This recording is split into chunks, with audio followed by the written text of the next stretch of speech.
Hello, this is Bushra Hage, and this is my reflection on EDU 590. The term went by like this. It was pretty fast. It was very interesting. And we did a lot of nice tasks and topics covered throughout the term. So I'll start by revisiting the initial vision of educational technology. I feel kind of like a cheater because in my career, at least in Loras College, everything we did was online, and educational technology was kind of our everyday bread and butter. But saying that, I did learn a lot. And here I liked how we kind of looked at how we teach and how we kind of looked at a certain problem. I chose a problem that we struggle through when we're teaching functions in JavaScript, and I had some ideas for solutions. So I still feel like I agree with it, but there are some things I would add.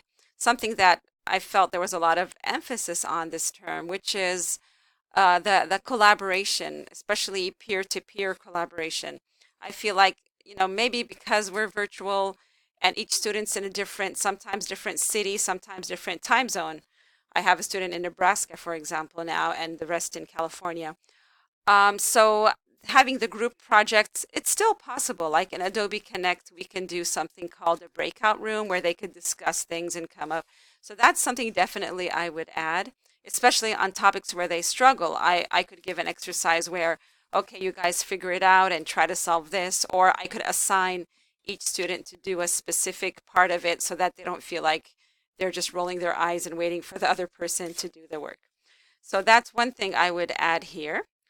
Looking for the thinking about how we'd reflect, I like to choose back and forward. Inside and outside is interesting, but I'd like to focus on looking back at the term and at also my teaching. I was lucky enough to teach also in Moorpark College in California. It's a community college, and California State University in Northridge. I was teaching in the cinema and television arts department. So I did teach brick and mortar, and I did teach online, and I felt like I was able to some of the concepts that feel very brick and mortar, you could still incorporate them in educational technology.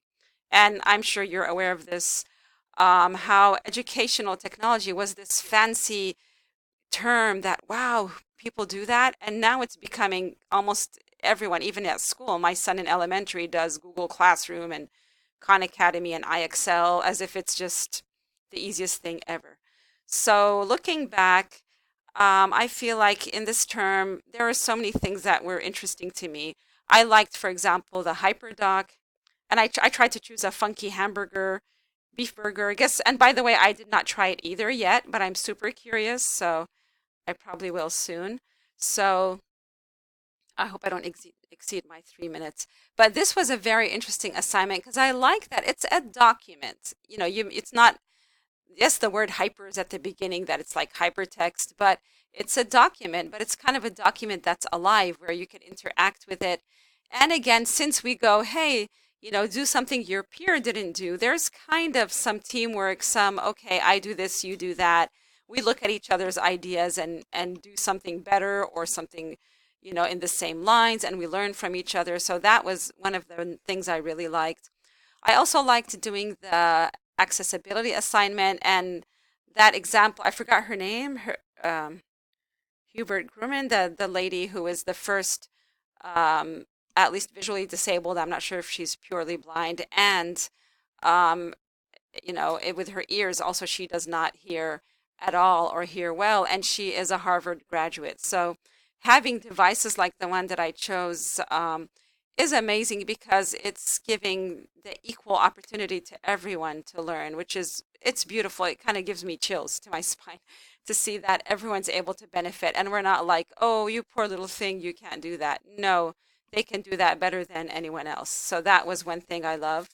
And moving forward, I feel like everything I learned here I can apply, especially the collaboration ideas. I liked also how we zeroed in like things like CodePen, which was one of the assignments right here. When we did every week one of those standards and we kind of zeroed in on one of those apps and looked at who created it, how we would rate it, what it does, what it doesn't do. And I like that you asked for very few things, so that makes you even more nitpicky and you try to choose what's really outstanding in this thing and not just everything it does, you just blab it out.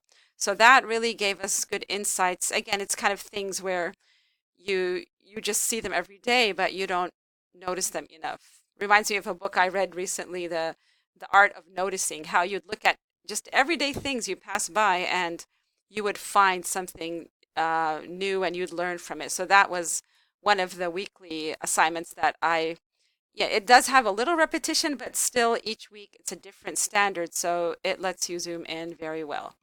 And but having it for college and most of the work I felt sometimes is geared to K-12. That was probably one area I had a little trouble.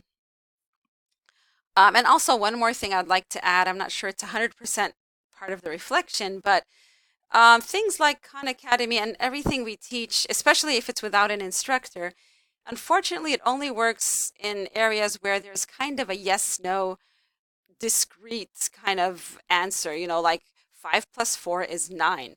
But if it's like my idea of, hey, choose a color theme that works, the only thing you'd find online is sites that would say, oh, if there's not enough contrast, people can't see it clearly. But things that have kind of innovation and art and creativity, so far it has to have a human in there until Alexa gets a little smarter. All right, so I hope that insight is deep enough, this reflection. And thank you again for a great course. I really liked how the feedback was for every student exactly what they were talking about. It makes you feel like the instructor really gave you the attention and really looked deeply at what you worked hard on. And I hope we learn more courses with you, Mr. Tim. All right. Not Tim Sabat, that's the creator of CodePen, but Mr. Tim Brennan. So thank you. I will stop my recording.